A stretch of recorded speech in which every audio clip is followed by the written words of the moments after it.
Hello मेरे दोस्तों। तो मेरे पिछले वीडियो में नंबर सिस्टम से रिलेटेड मैंने कुछ बेसिक जानकारी के बारे में बताया था। तो अगर आपने मेरे पिछले वीडियो को नहीं देखा है, लेक्चर फर्स्ट को नंबर सिस्टम के बारे में जो मैंने बताया उसको नहीं देखा है, तो आपको इसका लिंक डिस्क्रिप्शन में मिल जाएगा। तो इसके लिए आपको चैनल को सब्सक्राइब करना होगा और लाइक करना होगा। तो इस वीडियो के माध्यम से हम ये जानेंगे कि नंबर सिस्टम में किस किस प्रकार के क्वेश्चन पूछे जाते हैं और कितने टाइप के क्वेश्चन आ सकते हैं नंबर सिस्टम से रिलेटेड, और उनमें क्वेश्चन को कैसे सॉल्व करेंगे। आज हम इस वीडियो के माध्यम से यही जानेंगे। तो सबसे पहले हम जानेंगे क्वेश्चन नंबर पहला किस प्रकार का आ सकता है। तो सबसे पहले क्वेश्चन नंबर पहला है, वो लिखा गया है कि प्राकृत संख्याओं का योग पर आधारित। मतलब कि क्वेश्चन नंबर पहला कह रहा है प्राकृत संख्याओं के योग पर आधारित, और इसको हम हल कैसे करेंगे तो देखते हैं। क्वेश्चन नंबर दिया गया है कि प्राकृत संख्याओं के योग पर आधारित है, तो इस पे क्वेश्चन नंबर हमारा दिया है 1, 2, 3, 4, 5, 6। कितने तक है? 60 तक दिया गया है। 60 तक दिया गया है और कहा है कि इन संख्याओं का योग, मतलब कि 1 से लेकर 60 तक की संख्याओं का योग कितना होगा। तो हमारे पहले प्रश्न में कहा था कि 1 से लेकर 60 तक की संख्याओं का योग कितना होगा। तो सबसे पहले आपको कुछ नहीं करना है, ध्यान रखना है कि लास्ट वाली डिजिट से फर्स्ट वाली डिजिट को घटाना है। कितना बचा? 59 बचा, और इन दोनों के बीच के अंतर से भाग दे देना है। 1 है तो 1, और यहाँ प्लस करके 1 जोड़ देना है। इतना पहला स्टेप है इसके लिए। इस टाइप के क्वेश्चन आएंगे तो पहला स्टेप इतना है। तो इसको हल करने के बाद हमारा आंसर आ रहा है 60। लेकिन इसी में सेकेंड स्टेप जो करोगे आप, तो सेकेंड स्टेप के लिए आपको क्या करना पड़ेगा। सेकेंड स्टेप में इसमें हमने घटाया था लास्ट डिजिट वाले से फर्स्ट डिजिट को, लेकिन इसमें जोड़ना पड़ेगा। तो कितना हो जाएगा? 60 + 1 और डिवाइडेड बाई 2 इंटू ये जो निकल के आया 60। इतना करना है आपको। इतना करने के बाद इसको हल करेंगे।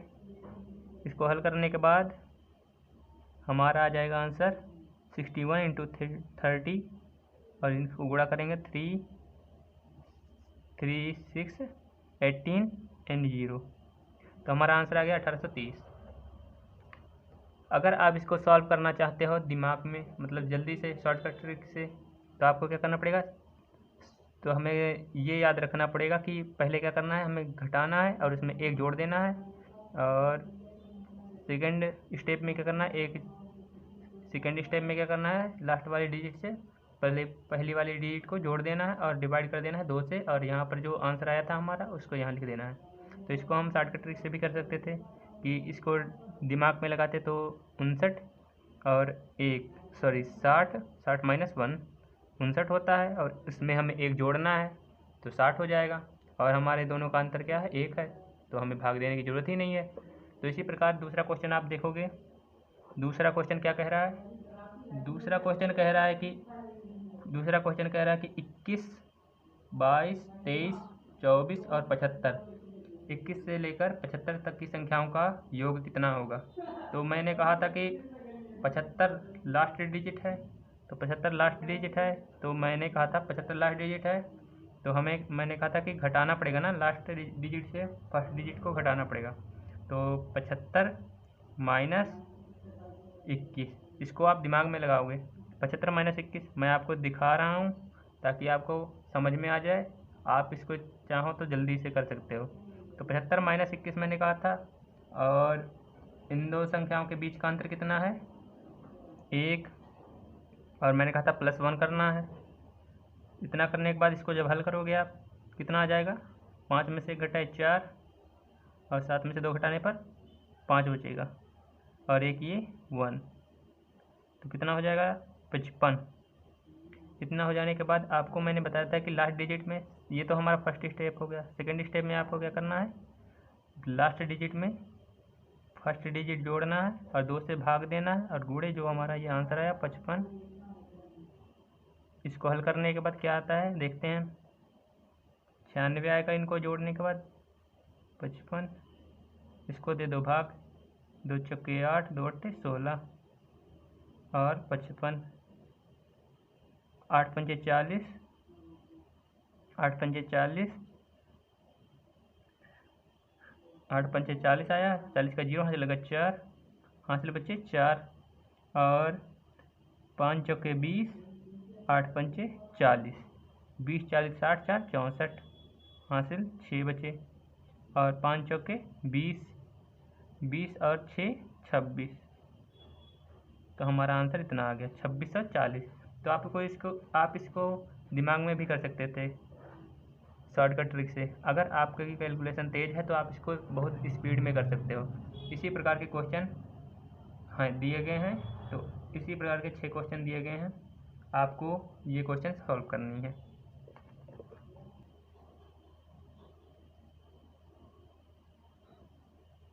इसके बाद हम दूसरे प्रकार के बारे में बात करेंगे कि क्वेश्चन नंबर दूसरा प्रकार किस तरीके से आ सकता है। तो दूसरा प्रकार है हमारा दिया गया, जोड़ी गई संख्याओं में कोई संख्या ज्ञात करनी है। ऊपर दिया गया क्वेश्चन, जोड़ी गई संख्याओं में कोई संख्या ज्ञात करनी है। तो पहला प्रश्न कह रहा है हमारा तीन क्रमागत सम संख्याओं का योग। कितना दिया है? 3 क्रमागत सम संख्याओं का योग, मतलब एक क्रम से गई है। जैसे अगर 1 है पहली संख्या, दूसरी संख्या, तीसरी संख्या क्या होगी, ऐसे क्रम के अनुसार दी गई हैं। तो हमारी क्रमागत संख्या कितनी है? 3। तो सबसे पहले हमें मान लेनी है कोई संख्या। क्या ज्ञात करने को कहा है? 3 क्रमागत संख्या दी गई है, तो ठीक बीच वाली संख्या ज्ञात करनी है। तो माना हम बीच वाली संख्या मान लेंगे। माना बीच वाली संख्या क्या है?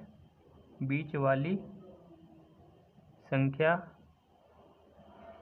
बराबर x है। बीच वाली संख्या जब x होगी तो तीनों संख्याओं का योग क्या हो सकता है? इसमें लिखा है तीनों संख्याओं का योग कितना दिया है? 24। तीनों संख्याओं का योग 24। जब बीच वाली संख्या ये है x और क्रमागत है, तो इससे पहले भी एक x आई होगी, मतलब 3x हो जाएगा टोटल, और योग जो दिया है इनका 24 दिया है इनका योग। तो बीच वाली संख्या निकालना है तो इसको डिवाइड करोगे, x बराबर हमारा आ जाएगा 8। तो यही हमारी बीच की संख्या हो जाएगी, इसी से निकालोगे आप। इसी प्रकार का क्वेश्चन अगला है दूसरा क्वेश्चन कि यदि 5 क्रमागत सम संख्याओं का योग 80 है। कितनी? 5। तो हमें इसी प्रकार करना है। 5 क्रमागत सम संख्याओं का योग 80 है, तो छोटी संख्या ज्ञात करनी है। तो क्या करना पड़ेगा? 5x बराबर 80। तो 5 डिवाइडेड बाई 80 कितना आ जाएगा? 16। तो x बराबर 16। ये हमारी क्या आ गई? बीच की संख्या आ गई।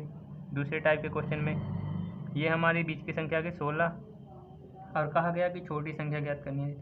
छोटी संख्या ज्ञात करने के लिए हमें क्या करना पड़ेगा? छोटी संख्या ज्ञात करने के लिए पहले हमें देखना है ये संख्या कितनी है। 5 संख्या थी। क्वेश्चन नंबर दूसरे में 5 संख्याएँ थीं। तो 5 संख्या क्या होंगी? जैसे माना a हो गया, b हो गया, c हो गया और d हो गया और e हो गया। तो बीच की संख्या हमारी c का मान माना निकल गया 16। तो कितनी संख्या बची? छोटी संख्या कहा है ये, तो इसमें से हम कितना घटा दें कि छोटी संख्या निकल आएगी? तो एक संख्या है b, तो इस सम संख्या कहा था, तो 16 के पहले क्या आएगा? 14। 14 के बाद फिर क्या आएगा? 12।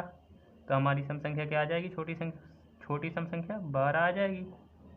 ये हमारा आंसर हो जाएगा।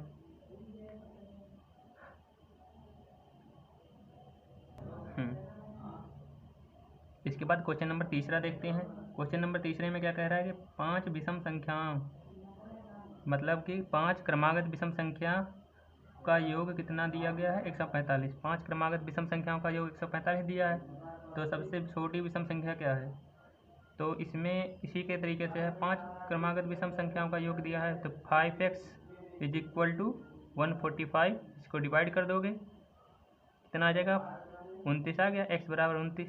तो 5 क्रमागत विषम संख्या कहा था ना, तो इसमें भी अगर ऐसे मान लें a b c d e, तो c का मान हमारा 29 निकला है। अब विषम संख्या है, 5 विषम क्रमागत संख्या, और इसमें कहा छोटी संख्या क्या? यही वाली निकालना है। तो इसमें भी क्या करना पड़ेगा? 2 से मतलब घटाना पड़ेगा। 2 घटाते जाएंगे, कितना बचेगा? 27, और यहाँ बचेगा 25। तो हमारी सबसे छोटी संख्या आ जाएगी 25। छोटी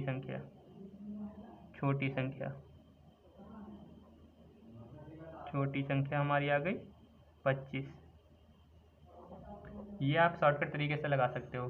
सिर्फ आपको याद रखना होगा कि क्या करना है क्या नहीं, कौन सा फार्मूला लगेगा। और अगला क्वेश्चन कह रहा है हमारा कि 5 क्रमागत, चौथा क्वेश्चन, 5 क्रमागत विषम संख्याओं का योग कितना है? 55। तो आपको कुछ ध्यान देना है, सिर्फ संख्याएं कितनी हैं और योग कितना है, और x कर देना है। x हमारी जो हमें निकालनी संख्या है वही समझ लो, बीच की संख्या है x का मान। x का मान हमने क्या माना? बीच की संख्या। तो इसी के अनुसार निकालेंगे। 5x बराबर योग कितना है? 55, डिवाइड कर दो 11, x बराबर 11। ये हमारी बीच की संख्या निकल गई। अगर ये हमारी बीच की संख्या निकली है तो इसमें कहा है कि बड़ी संख्या क्या होगी। तो बड़ी संख्या क्या होगी देखना है। बड़ी संख्या निकालने के लिए हमें इसी के तरीके से निकालना है। 5 संख्या है तो 5 मान लो, ऐसे A B C D E। C का मान हमारा 11, और क्रमागत बड़ी संख्या पूछा है ना, 5 विषम क्रमागत संख्या है, तो 11 12 13, 13 विषम संख्या पूछा है 13, और 14 15 15। तो हमारी बड़ी संख्या कौन सी आ गई? 15। इसके बाद हम तीसरे क्वेश्चन के टाइप के बारे में बताएंगे कि तीसरा प्रकार कैसा होता है, और बाकी के क्वेश्चन दिए गए हैं उनको आप सॉल्व करोगे। तब तक के लिए बाय।